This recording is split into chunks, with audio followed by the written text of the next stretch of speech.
So first off, I would like to welcome everybody to the Improving the Management of Sepsis Through Early EMS Interventions in the Field webinar. This is presented by Boundtree and LifeFlow. So a big thank you to everybody joining the call to spend some time with us today, and a special thanks to LifeFlow for sponsoring this webinar, making it available for everybody. So my name is Stephanie Zeller. I'm a product manager here at Boundtree. I'm hopping on to help manage the call as far as monitoring Q&A during the presentation. We will do our best to answer your questions while we're on the call. Anything we don't get to, we'll be happy to follow up after.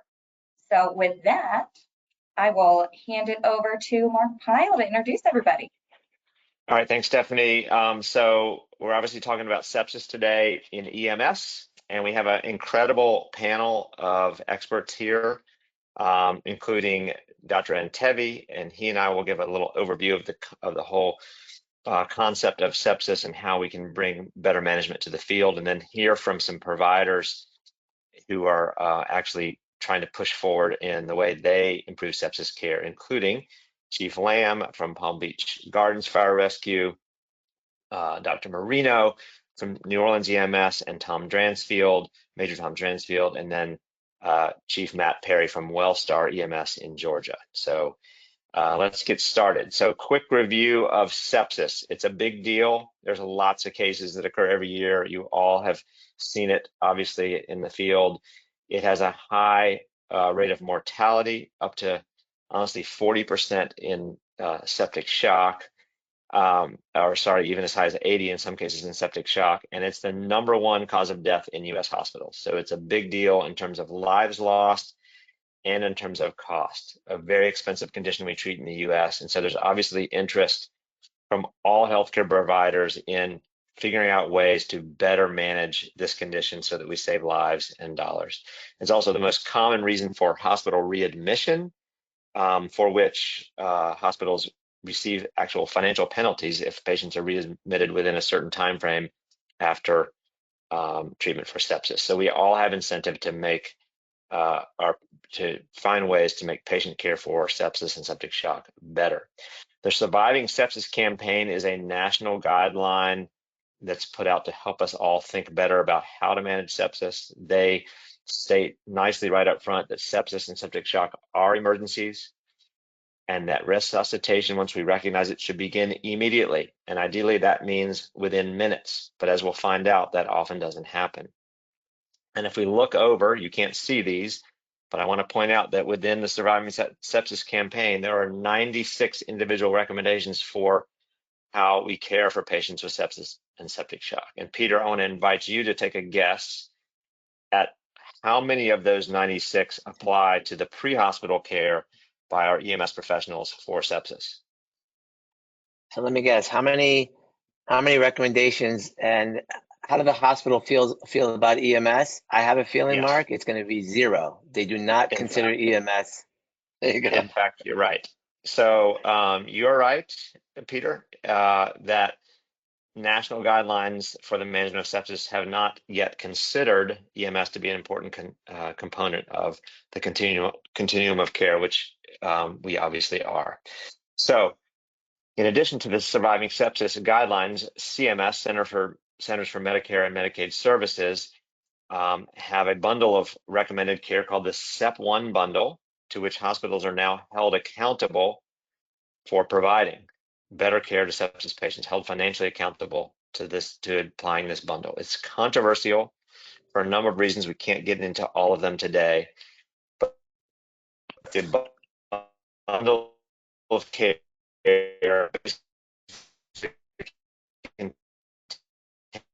contains all the basic things we want to do up front.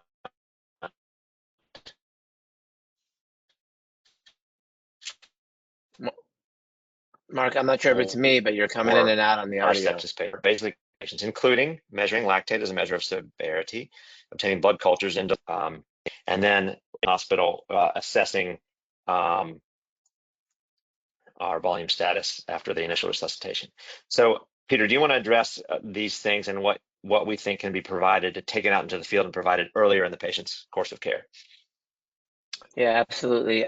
I would say that there is a number of items where if we are coming in as EMS and the folks at the hospital are waiting for us to do something, then we have to look at all the things that they're about to do and evaluate whether we could do them ourselves. And of course, now that many of us are doing whole blood on this call, that's one of those things. Cardiac Absolutely. arrest care has been one of those things. And I think sepsis, which is really a silent killer, right? You get a patient who has a condition, they may seem okay while we're with them. We drop them off at the hospital. And unless you're doing really follow up on 100% of those patients, you don't realize that a big portion of those are dying. And so I would challenge everyone, look at what CMS, the federal government, has asked hospitals to do, and then see how many of these bullet points you can check off that we ourselves can do in EMS, and so that we may be the most important part of the continuum of sepsis care in America today. Absolutely. And at least points 3, 4, and 5 are completely achievable in EMS. So we can hear from some of the groups giving antibiotics later what you think about obtaining blood cultures pre-hospital, but we'll get to that later in the discussion. All right. So quick reminder of what we're treating here. We're treating shock, just like in the patient with hemorrhagic shock. Sepsis is a form of shock in which inadequate oxygen is delivered to the tissues because of poor cardiac output and volume depletion. Shock is caused by the 3 big categories: low volume hypovolemic, distributive sepsis and anaphylaxis, and cardiogenic shock when the heart has failed.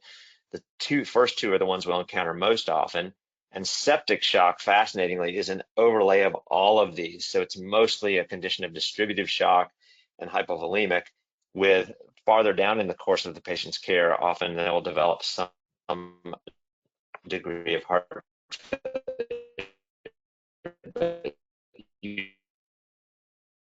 usually not in the early phase of care. And therefore, we want to give some fluids to resuscitate. We'll assume that most of our patients are on the preload dependent zone of the Starling curve, meaning if we give a fluid bolus, their stroke volume and therefore their blood pressure and cardiac output and mental status will improve. Some patients with pre-existing heart failure will be in that preload independent zone, and in those we want to be more cautious about giving fluids, but most of our early septic shock patients will respond to a volume of fluid and have reduced markers of shock.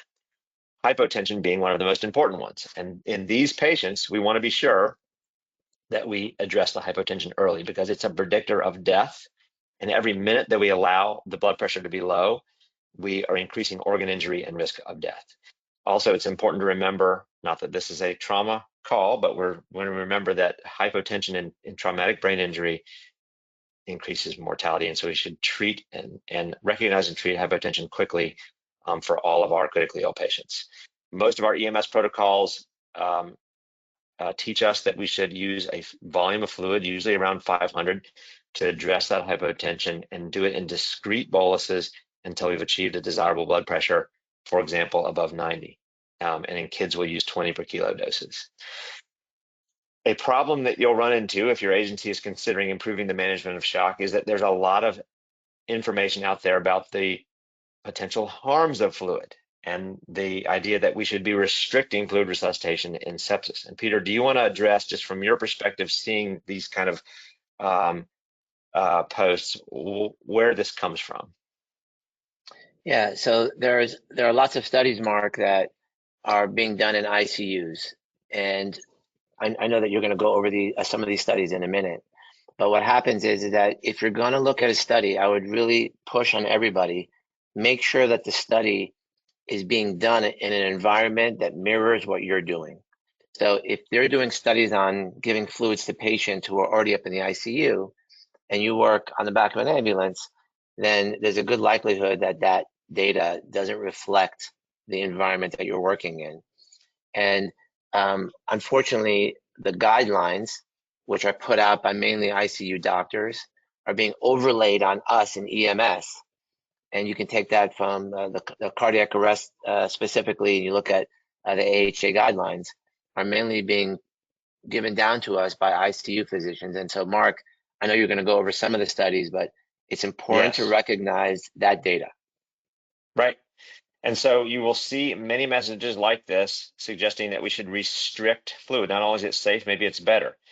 All of these studies come from the ICU setting where I work. None of them are applicable to the early moments of care in the pre-hospital environment or in the ED. So just be cautious when you see posts like this one or like this, which once again is a tweet that came out last week suggesting that we should restrict fluids in sepsis management. That is true in the hospital ICU setting. This does not apply, and nor do any of the studies quoted in this paper apply to the early moments of care.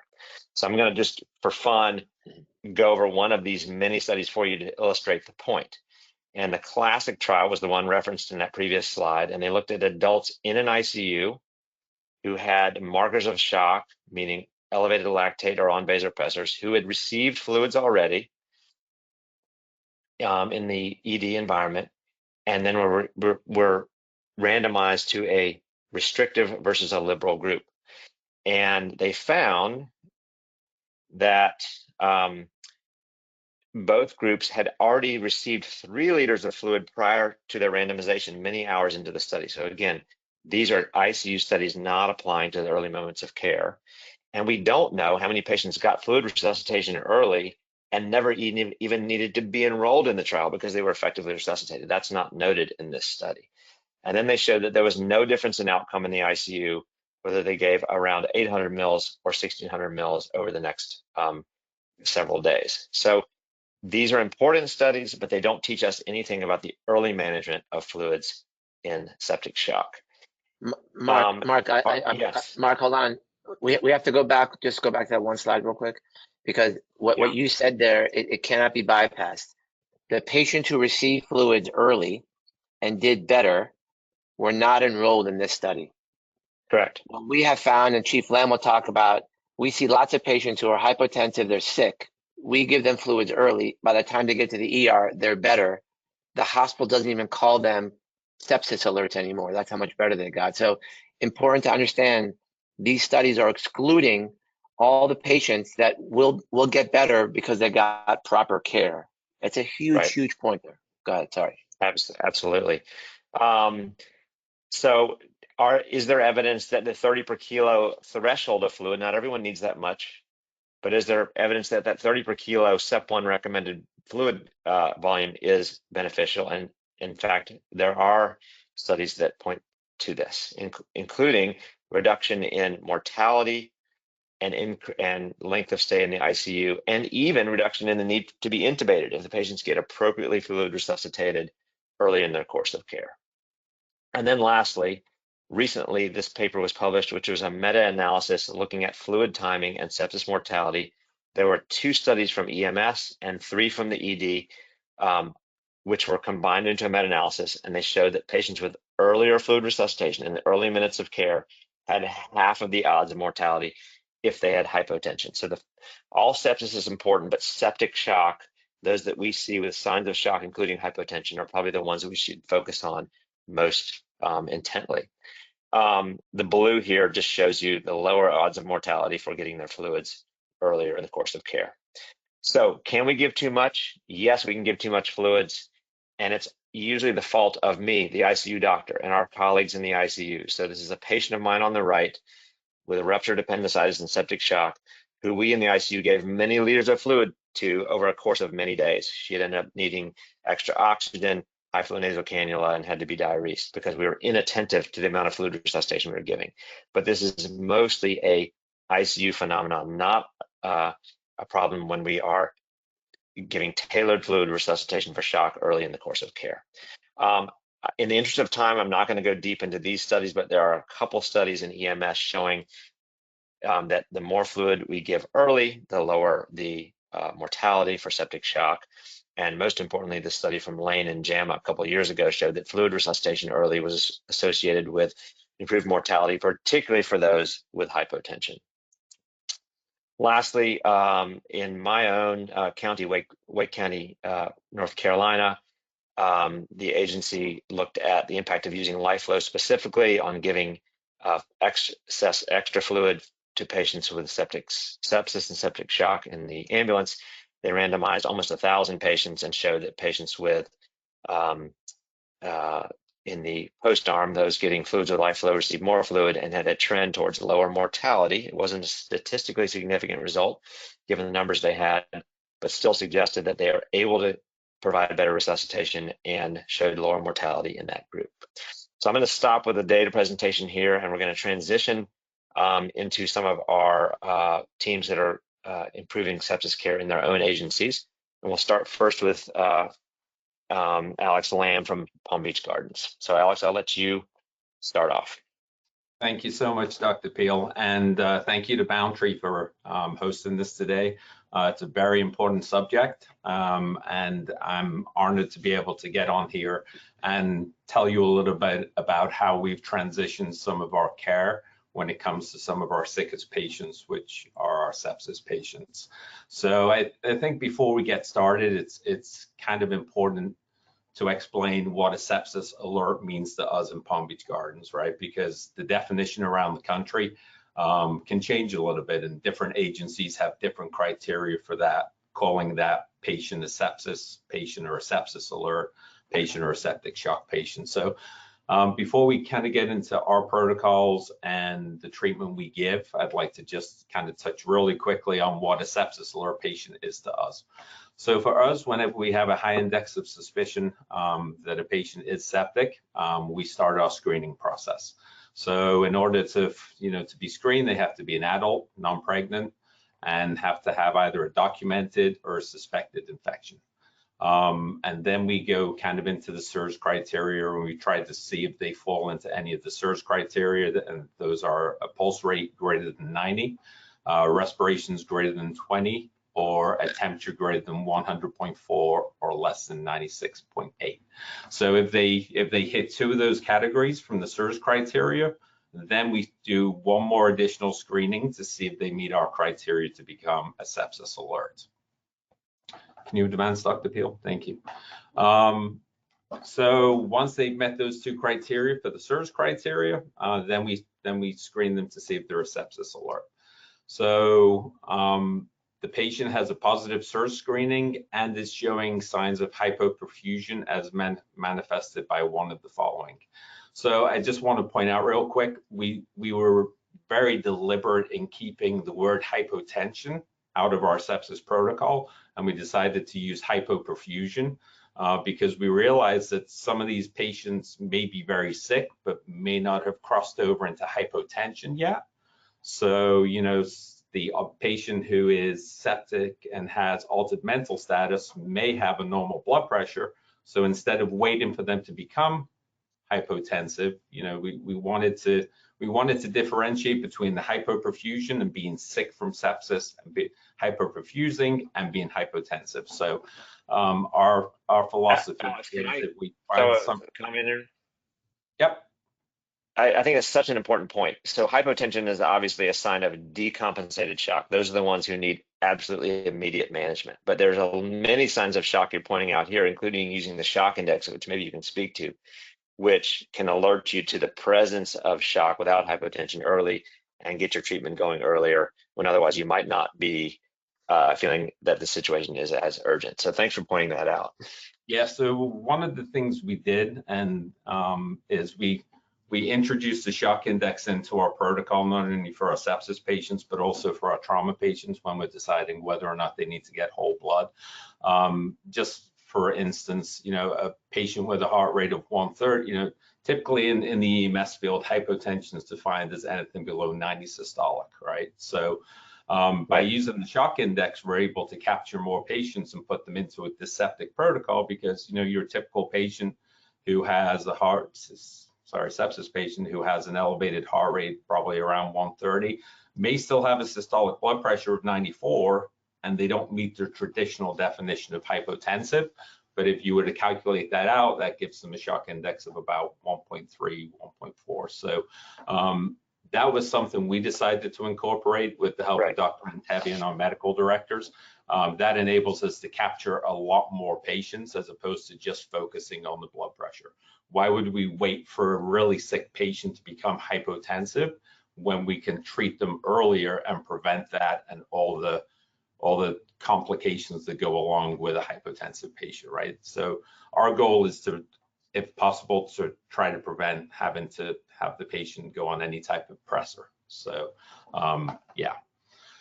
So the patient is a sepsis alert if they have the 2 SIRS criteria, plus they show any signs of hypoperfusion, and they just need one of these categories. So they need one of the, either a systolic less than 90, diastolic less than 60, a MAP less than 65, or a shock index greater than 1.2.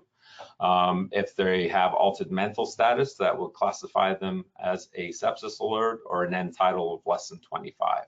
So any of those 3 criteria, if they're met, then they become a sepsis alert. So what does that mean when we make them a sepsis alert? So Dr. Piehl, thank you. So for us, a sepsis alert is an activation in our dispatch center. What that does is similar to a cardiac alert, a stroke alert, or a trauma alert.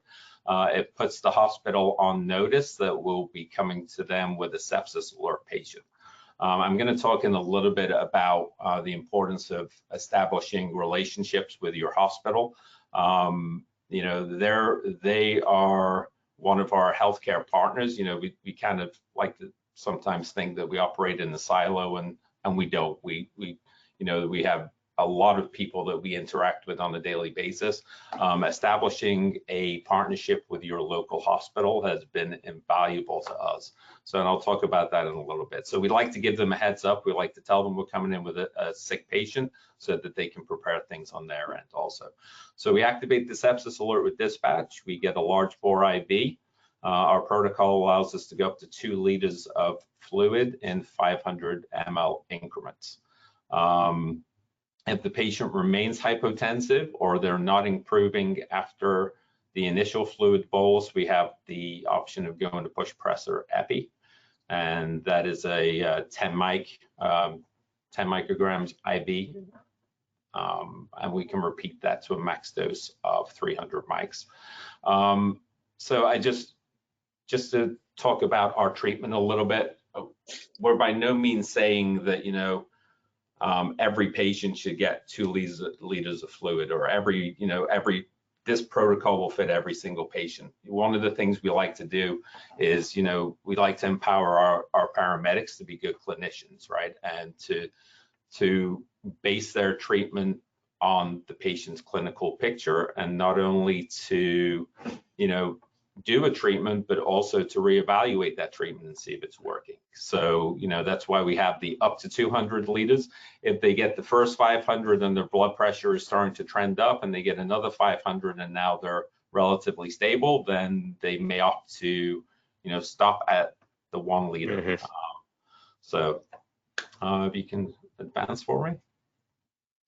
So I want to spend a little time on this slide. So we underwent a transition in our sepsis care about September of last year, and where it all kind of stemmed from is we started looking at a whole blood program, and we were looking at all the equipment we needed to do whole blood, and the LifeFlow was one of those pieces of equipment that we needed in order to administer the blood. At the same time, I was starting to look through some of our data. So here at Gardens, we're extremely data driven.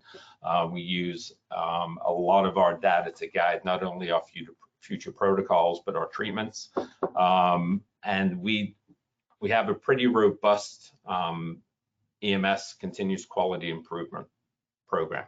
So all of our alerts, be it trauma, stroke, sepsis, cardiac alerts, all the run reports get reviewed, all the data gets entered into a spreadsheet, and we can kind of trend how we do. So when I started trending our sepsis data, it was a little bit of a shock and a little bit of a slap in the face, honestly, when I saw these hard numbers. One of our benchmarks in our CQIP program is 1,000 mLs of fluid for sepsis patients. Prior to September or October of last year, we were absolutely horrible at meeting our fluid benchmarks. So if you can see the slide here from January 2022 through October 2023, we had 228 sepsis patients. we missed hitting our benchmark 65% of the time. We only met that benchmark 35% of the time, and the average fluid we administered was 722 mLs, which is still pretty good compared to some agencies nationally, but we wanted to do better, right? So we have that 1,000 cc benchmark in there for a reason, and we were getting nowhere close to hitting it. As we started looking at the whole blood program and we started purchasing the LifeFlows, it kind of a light bulb went off, and we're like, well, wait a minute, if we can use this LifeFlow to deliver blood rapidly, then why can't we use it to deliver fluid to our sickest septic patients also? So we put them out on the trucks. That served two purposes. One, it enabled us to start hitting our benchmarks, but two, it got everybody used to the LifeFlow before blood arrived.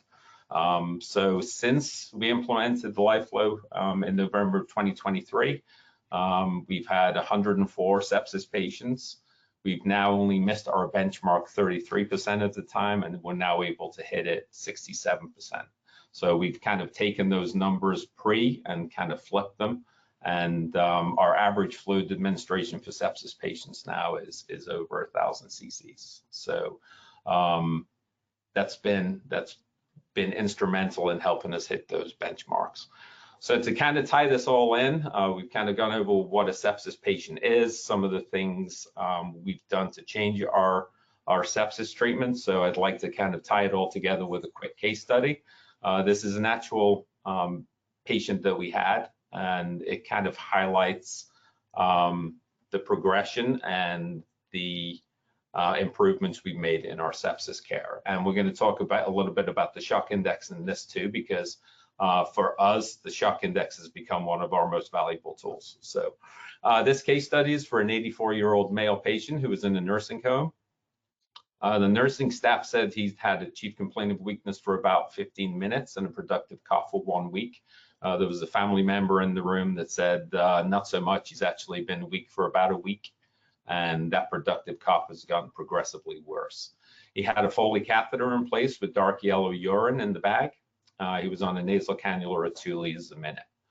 His initial vital signs, he had a heart rate of 98. His blood pressure was 80/40. His respiratory rate was 20. He had a temperature of 101.5, and his end tidal was 32. His shock index turned out to be 1.23, and he was normal sinus on the monitor. He had a history of a CVA, non-insulin dependent diabetic, and also hypertension.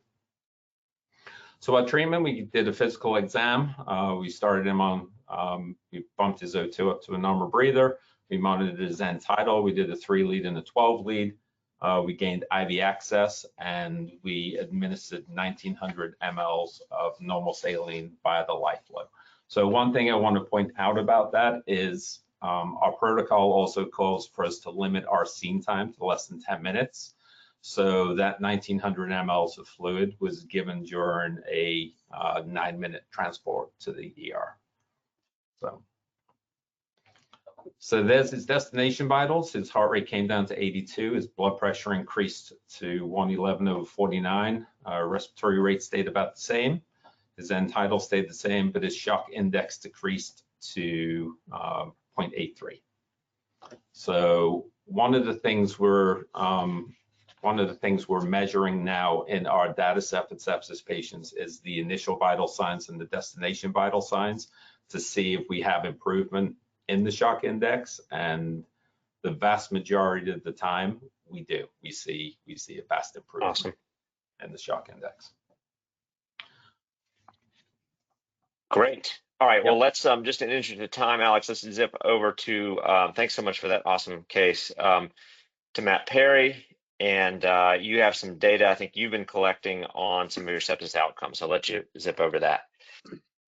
So, you know, our criteria is going to be the same as Chief Lamb's, and we've spent a lot of time pushing on crews to pay attention for this, and I continually advocate for every patient should get 2 screenings done, every single one. Every patient should get a stroke screen, and every patient should get a sepsis screen every time. And when you look at patients, I also tell them that if your patient's wearing a diaper, you're 50% of the way to being septic. And that includes babies. Like, we've got to watch out for that because we'll miss those if we're not paying close attention. Now, we started using this device back in 2021. We have been looking for something to kind of hang our hat on when it comes to that patient we see all the time that we can have the biggest impact on. And it wasn't hard to start looking at the septic patient. We've been going back, not just looking at all the cases that we've done, but we've been, because we're hospital based and the vast majority of our patients go to our hospital, we've been looking at these long-term outcomes. We've done 2023, and I'm going to show you 2024, and we're getting ready to start looking at the 2022 cases and how they've progressed. Now, understanding whenever we use this, there's some paperwork that a crew has to fill out, and we all know how great they are at following the request of administration, right, to get that done. So I can assure you that we've had way more than just 37 cases in 2023. I know that because I had to sign the invoices, because I know we've bought a lot more than what this is showing. But of the 37 cases documented and returned back to us in 2023, we gave a total of about 60,500 mLs total, with an average of about 1,600 mLs per patient. If you look at the admission data for us, 31 of those 37 patients were admitted and discharged. Go back to the very beginning, what we were talking about with the mortality rates.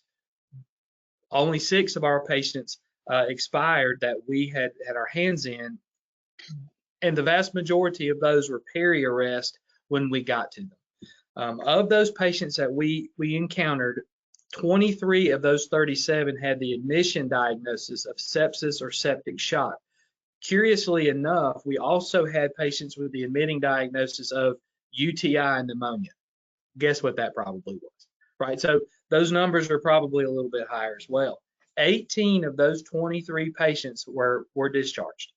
So care was complete. They survived all the way through the inpatient, ICU or inpatient, and they went back to where we found them. Of those patients, 11 of the 37 were shock diagnoses by the admitting physicians.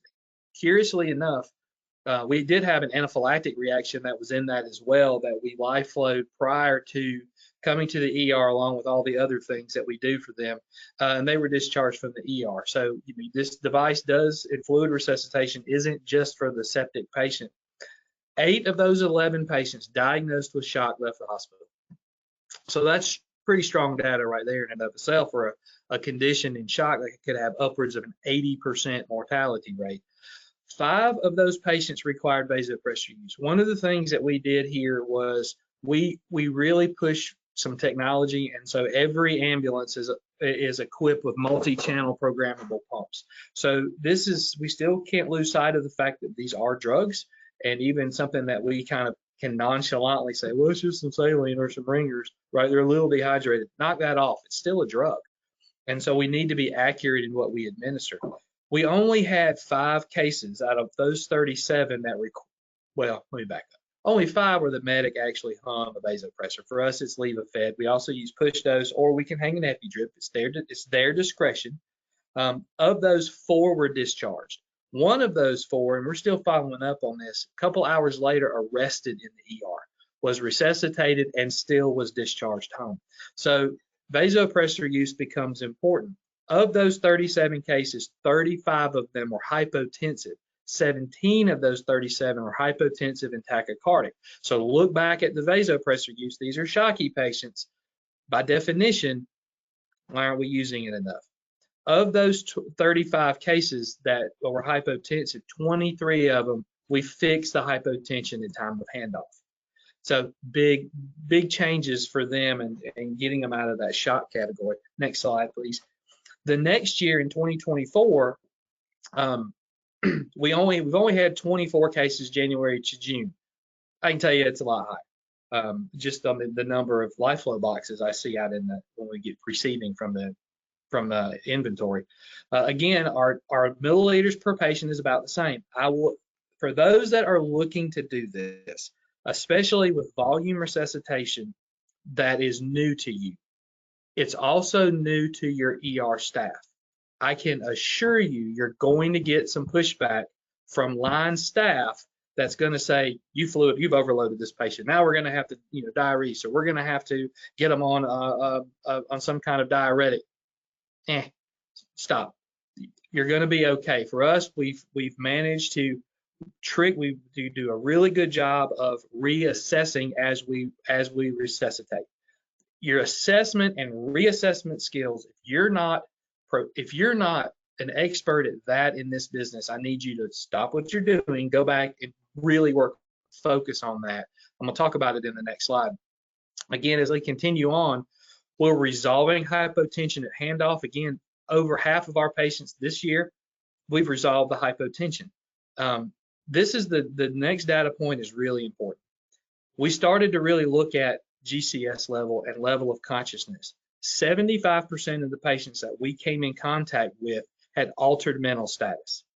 After we resuscitated them, when we looked at them, 72% had improvements in their mental status. So that's a great way to judge the perfusion, your perfusion progress in these patients is, well, they were altered or asleep and completely unresponsive, and now they're asking, why are they coming to the ER? You've done an effective job with that.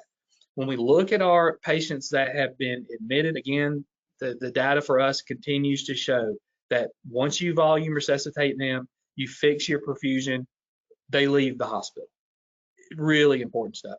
And we look down here, vasopressor use continues to be a little bit of an issue for us. We're not doing everything perfectly, and we're missing some opportunities to have a greater impact on a larger cross section. I will tell you that so far, of the patients that we have had used those pressors on, all of them have been discharged from the hospital. Wow. So, not to be afraid to use those drugs in addition to the volume resuscitation. If I can see my last slide. Now, I talked about medics tend to forget if it's not necessarily in front of them. So we put a big emphasis on this treatment. I can guarantee you that you're going to have 10 times the number of patients that are either, we call them the really sick or the getting sick. The getting sick patient is the one that's starting to trend in a negative direction, and when we put it on the forefront, we have literature in the ambulances, reminders everywhere. We highlight this kind of care and really push. I mean, the reason I'm sitting in this chair is not because I did it. I'm speaking for the 65 paramedics and EMTs here at Wellstar EMS that are making this happen. But it's because we've made it a priority, and it's having big impacts on our patients. These little things matter. If you're an ambulance service that doesn't carry a thermometer, go get a thermometer. This becomes important. Blankets, cover your patients. We're a big believer here in customer service and the customer experience. As the patients come in, we put blanket warmers in our ambulances. They look like pizza boxes, so I have to tell them to quit putting their food in it. But it even says it on the lip. It looks just like it. But you put a 130-degree blanket on somebody, not only are you fixing the shock situation, they will send you thank you notes and bake you Christmas cookies if you give somebody a warm blanket. It's astonishing. They'll even send you notes. I got one on my little shelf over here where a lady called me eye candy, and I can't thank her enough. So put a warm blanket on somebody. It's important. Trending of vital signs and understanding end-tidal CO2. I still see ambulance services all the time come into our hospital where patients are not on end-tidal CO2. They'll tell me they have it, but yeah, we use it for cardiac arrest. Stop. Let's use it for a little bit more and understand it. Physical assessments are lacking. I keep continuing to tell everybody, believe it or not, patients have a back. And when you have patients that you're dealing with, you need to be fully assessing them. That includes skin, especially your shock patients. Roll them over and look at their back. One of the things that we're dealing with here extensively are what are called hospital-acquired pressure injuries, or HAPIs, worst name in healthcare, because there's nothing happy about it. If you catch these early and you start pointing these out and you document it, that's not a hospital-acquired pressure injury. That was prior to coming in, but now you've done a really good assessment. You have found that route of infection, and now the physicians can focus on that. So assess the whole patient. And then don't be afraid of your tools. I had a medic who said that to me the other day. She looked at me and she goes, It just appears as if we're afraid to use the tools we have at our disposal. And that was one of the most profound statements made to me lately, whereas she said, she looked at me in the face and she goes, I'm afraid to use it, leave-a-fed, because of the saying, leave it fed, leave them dead. Quit being afraid of that. They're not leaving them dead. I don't ever want to threaten physical violence on somebody who ever coined that. I would like to talk to them outside. She's just saying that you need to press these folks and focus on perfusion, and fluid's your friend. Like in these cases, some volume resuscitation where you look at your reassessments and you get those pressures on early, they will have dramatic outcomes for your patients, and they'll thank you. So that's my 2 cents, and I appreciate everything y'all are doing for us. It's a great 2 cents. In the interest of time, let's zip on over to Tom Dransfield and Meg Marino from New Orleans EMS. And Tom, I don't know who's going to start here, but you wanted to discuss your septic shock protocol, and then we're going to talk about antibiotics. Thank you so much, Mark, Peter, Alex, Tom. We really appreciate the opportunity, and thank you to Boundtree and LifeFlow, of course. We're really excited to share with you some changes that we've made to our septic shock protocol, including the initiation of using the LifeFlow to rapidly give IV fluids to our pre-hospital septic shock patients.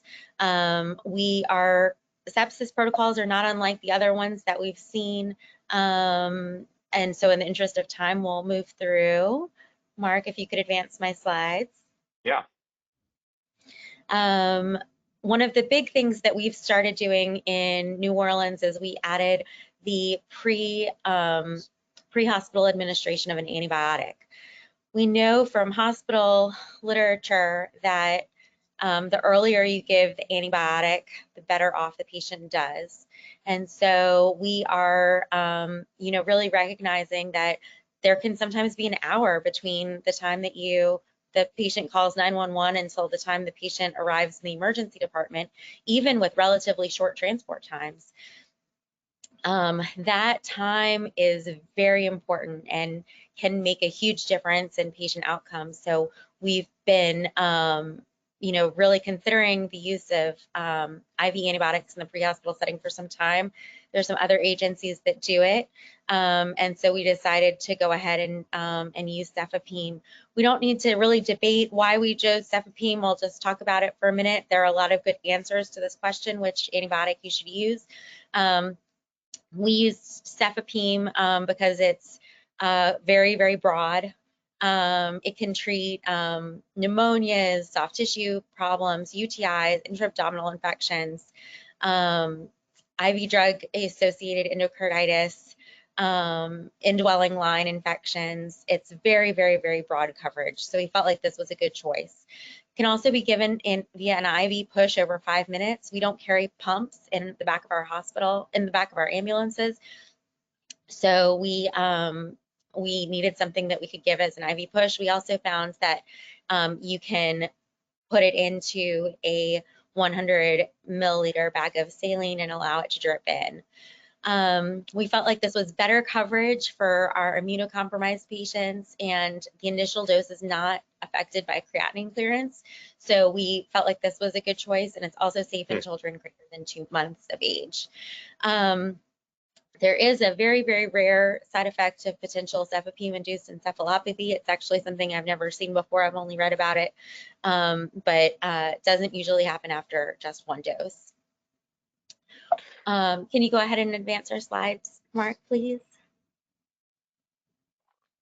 So the first, I first started using the LifeFlow in 2018 in 2020 in the emergency department, and was very, very, very impressed with this way to give fluid very, very quickly in the emergency department. I really feel that, we've seen it reverse shock and hypotensive shock pretty frequently, and it's a very impressive thing to see in such a short period of time. The first day that we started doing antibiotics and using the LifeFlow for septic shock in the back of the ambulance, I rode around all afternoon and took care of this patient. This was a 65-year-old male with a history of kidney transplant who activated EMS for not feeling well. He was on transplant meds, but also taking metoprolol. So he was not able to mount a cardiac response to increase his heart rate in response to his dropping blood pressure. He was cold. His GCS was 11. He had a respiratory rate of 28. His heart rate was only 66 and his blood pressure was 60 over palp. This guy looked sick. You know, sometimes you just walk into a room and you know this person's about to die. And that was the feeling that I got. We immediately started him. We got 2 large bore IVs. We started giving him 2 liters of normal saline, or sorry, lactated ringers. We gave 2 liters of lactated ringers over about a 10-minute period while we got the antibiotics going. And in the very short transport time that we had with him, his GCS improved to 15. His blood pressure improved to 120s systolic. His respiratory rate came down, and he was sitting up talking to me saying, thank you so much for, you know, thank you so much. I'm feeling so much better. And so, you know, we don't have a lot of data yet. We've only started doing this in the last month or so. And we'll let Tom talk about the data in just a moment. But in that one interaction with this one patient, I knew that we had saved his life. So in following up with the hospital, this patient did very, very well. He was discharged home and did end up having a pretty severe infection. We have had a little bit of pushback from the hospitals. Before we started doing the cefepime in the pre-hospital setting, we did start working with the infectious disease doctors at our local hospital systems. They believe in what we're doing, and they understand that it's important to get antibiotics on early, especially for those sickest patients with septic shock. That information hasn't necessarily trickled down to each individual ER provider yet, and so we have been getting a little bit of pushback from them as things go along. But I think overall we are making a difference, and you know, we'll have to wait and see what the data shows over the next year or so to determine if we are saving lives. But it seems like we are. Meg, it's a fascinating case, and obviously from this one, you are saving lives.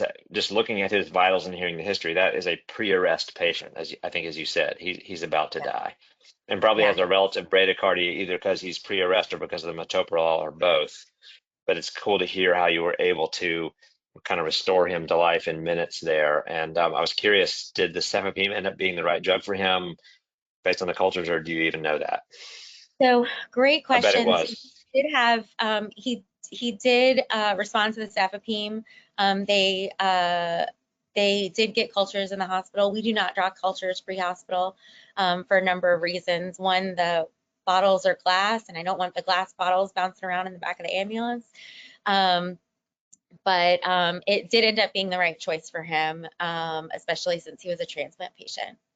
Yeah. And whereas a more narrow or spectrum drug might not have been. So that's actually a really cool validation of your choice there. Yes. Okay, thank you for sharing that. So Tom, Major Tom Dransfield is going to go over some of our very limited early data. Yeah, so like Doc was saying, thank Dr. Marino and Dr. Piehl. So yeah, we started in August is when we started up, and it took us a while to get there because just logistic stuff, like everybody was saying. The LifeFlows, we had to get them put on every truck. We had to make sure everybody was comfortable with them. We'd been using them since 2021 when we started the blood, but all the crews weren't 100% comfortable with them. So it's just a learning curve with that. So we've had to date, actually I checked the stats again this morning. They had to add another one overnight. So we're up at 14. This shows 13. Early embracing by the crews.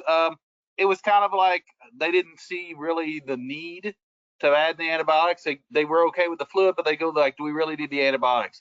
This first case that Dr. Marino had was driving it home. And once when they saw that, they saw the results, they saw the turnaround, And just the excitement on her when she was done, she called me right away and she said, like, I just did it. It worked. And let's just like turn the patient around just like super quick. So that enthusiasm, you know, it's like once somebody does it, everybody else wants to be a part of it. With our group is what we usually find. The majority of our stuff has been, I did this by primary impression of the medic, right? A lot of it, they give it illness of sepsis, or a lot of it was altered LOC. I got some data points I want to start using that I got from Alex and the other guy. I can't remember his name. Matthew. Yeah, Matthew. And then so we're going to start looking at those other things. But early on, it's been a good buy-in by our crews. And like Dr. Marino was saying, that we had it as a push at first, but the feedback from the crews after the first few administrations, can we hang that as a 100 bag drip, just so we could set it and forget it and not have to sit there and monitor it, because we wanted to do other things, right? Interact with the patient, might need airway management, whatever they need to do. So that was one of the big takeaways from us. But you know, that's I think it's going to be a good thing for us, and we're going to have some decent outcomes. It's great, Tom. I'm just curious, what is your rate of treating a septic shock patient compared to your rate of treating someone who's hemorrhaging in your numbers per month? Just to compare the disease categories. Yeah, it's like I don't have the exact numbers off the top of my head, but I'd say we see probably more sick people than we do like that we give blood to. So we average around 8 or 9 bloods a month. So you saw what our numbers there were, you know, averaging 8 just in the first month. So that's amazing. Yeah. Well, listen, we're running low on time. I want to take some questions. Stephanie, if you can offer questions up for us to answer while we're waiting for that. Peter, I thought, could you just address, these are a couple controversial things. Clearly, minutes matter in the provision of resuscitation and antibiotics for septic shock, and yet those are controversies that have yet to be solved in the pre-hospital world. And I think you are all pushing boundaries to the benefit of patients, but how are you seeing those controversies in your own world down there in Florida, especially with antibiotics? First of all, I would say that, you know, we've been doing antibiotics for a number of years, and we went through the same battles that Dr. Marino and others are going through. I'll have Stephanie put into the chat a video that we created with our infectious disease doc, just like Meg did, because that's a myth that you need an antibiotic. They need a blood culture before the antibiotic is delivered. That's number one. There are 2 important studies to know about, because all of you are going to need to know this information. There was a study out of the Netherlands several years ago, which tried to evaluate whether antibiotics worked or not. They came up with the answer that it did not work. But the problem is they didn't include the patients that we are including. We are including patients who are basically severe sepsis, septic shock. These are the patients with a high shock index or altered, etc. That study did not require hypotension to be included in the study. In other words, so a majority of those patients would never have even fit the criteria that most of us use. That's number one. Sheldon Chesky, who's like a legendary EMS medical director up in Toronto, they already have enrolled 1,500 patients in what they call the pit stop study. It's going to be ending in April of 2025, and they're looking at this exact question, which is what should be the correct treatment of folks in the pre-hospital setting. We are also now looking, we have given 1,200 doses of Rocephin in the last 2 years in Palm Beach. We are now looking, our average time to administration is 18 minutes. And we're going to be publishing our data here coming, like a 2-part study, and ultimately looking at outcomes, which is what you heard Matthew really nicely describe here. So my final thing is that don't let them make you believe that you need a blood culture. That's not true. Don't let them make you believe that fluids are not important. That's not true. And then I think the problem that really has to be solved, and maybe Chief Lamb can talk about it, is that SEP1 bundle requires the hospital to show that they've given fluids and antibiotics within a reasonable amount of time.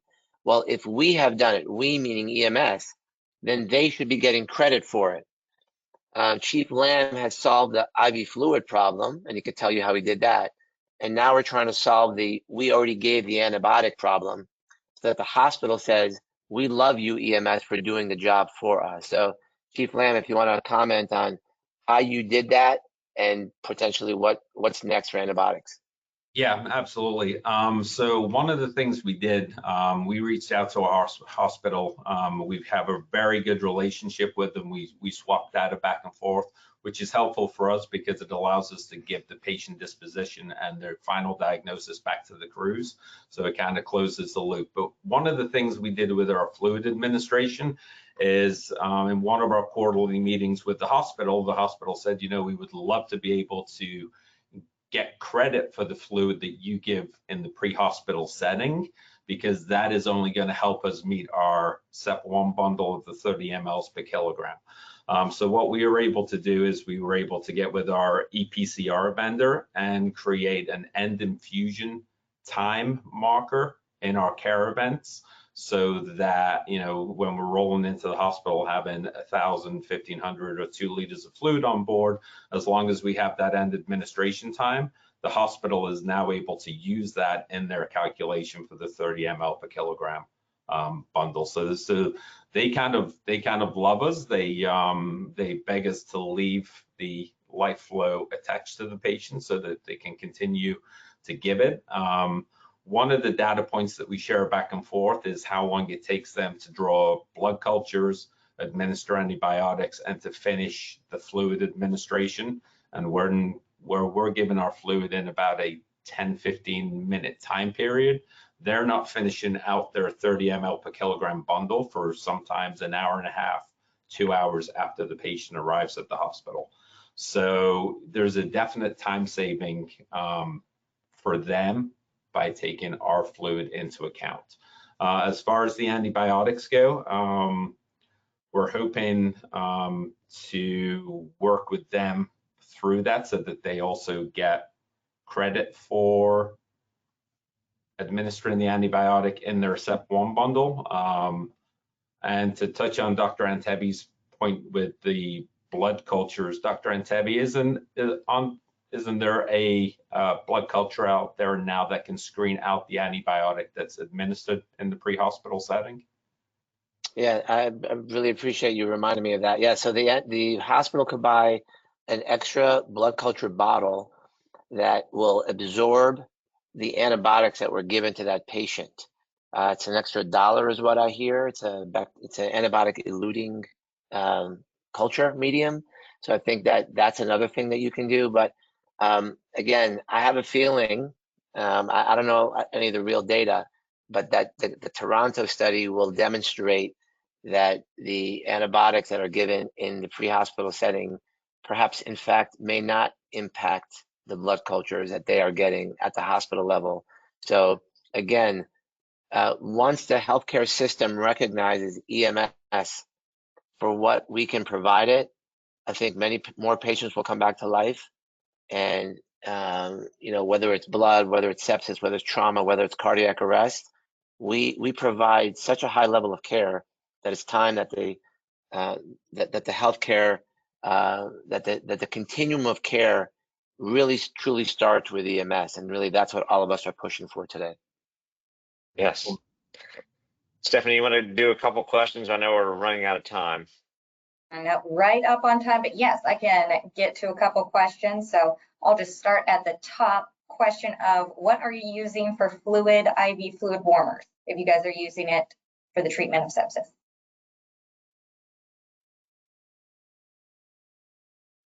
We are giving cold fluids. Cold fluid? Okay. Answering that question, fluid. we'll move right along because again, we're at time, but see if we can answer one more. Let's see.